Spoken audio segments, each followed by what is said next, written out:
Hi friends, എനിക്കിടാനായിട്ട് ഏറ്റവും ഇഷ്ടപ്പെട്ട ഒരു കോമ്പിനേഷനാണ് കേട്ടോ ബ്ലാക്ക് കളർ ടീഷർട്ടും ജീൻസും. നിങ്ങൾക്ക് ആർക്കൊക്കെ അത് ഇഷ്ടമുണ്ട്? ഞാനൊരു ബ്ലാക്ക് കളർ ടീഷർട്ട് തപ്പി ഇറങ്ങിയതാണ് ഇന്ന്. ഞങ്ങൾ അങ്ങനെ ഒരു സ്നാക്കൊക്കെ കഴിച്ച് നേരെ ഒരു മാളിലേക്ക് പോയി. ആദ്യത്തെ ഇപ്പോൾ എപ്പോഴും ഇങ്ങനെയാണ് കേട്ടോ, ഒന്നെങ്കിൽ ഡാൻസ് കളിച്ചിട്ടോ അല്ലെങ്കിൽ ചാടി ചാടിയിട്ടോ നടക്കുക. അത് കാരണം ഇപ്പം മാനേജ് ചെയ്യാൻ ഭയങ്കര ബുദ്ധിമുട്ടാണ്.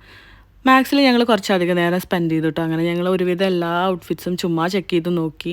കുറേ ആക്സസറീസും കാര്യങ്ങളൊക്കെ ഉണ്ടായിരുന്നു കേട്ടോ അവിടെ, ക്ലിപ്സും. അപ്പോൾ അതൊക്കെ ഒന്ന് ചുമ്മാ നോക്കി. അത് കഴിഞ്ഞതിന് ശേഷം ദേ ആത്തുപ്പം എനിക്ക് നല്ലൊരു കമ്പാനിയനാണ് കേട്ടോ. ഫോട്ടോസ് എടുക്കാനായാലും അതുപോലെ ഷോപ്പിങ്ങിനും ഒക്കെ എൻ്റെ കൂടെ വരാൻ ഭയങ്കര ഇൻട്രസ്റ്റ് ആൾക്ക്. കുറച്ച് ഗ്രോസറി പർച്ചേസ് ഉണ്ടായിരുന്നു കേട്ടോ. അതിനുശേഷം അപ്പം ഞങ്ങൾ കെയർഫോറിൽ പോയിട്ട് കുറച്ച് ഗ്രോസറി ഐറ്റംസ് ഒക്കെ പർച്ചേസ് ചെയ്ത് തിരിച്ചു പോരാൻ നേരം പിന്നെയും ഇത് തന്നെ പരിപാടി. ഇത് പാത്തിൻ്റെ സ്ഥിരം പരിപാടിയാണ്, എല്ലാ ഷോപ്സിലും കയറി ഇറങ്ങുക. പിന്നെ ഞങ്ങൾ ചേച്ചിയുടെ വീട്ടിൽ പോയായിരുന്നു കേട്ടോ. അവിടെ അച്ചട്ടനുണ്ട്, അവൻ്റെ പുതിയ ടോയാണ് കേട്ടത്. ഞങ്ങൾക്ക് കാണിച്ചു തരുമായിരുന്നു അതൊക്കെ കൂടിയിട്ട്. പിന്നെ ഞങ്ങൾ ഫുഡൊക്കെ കഴിച്ചു. അപ്പോൾ എത്രയുള്ള ഗൈസ് ഇന്നത്തേക്ക്. See you, by.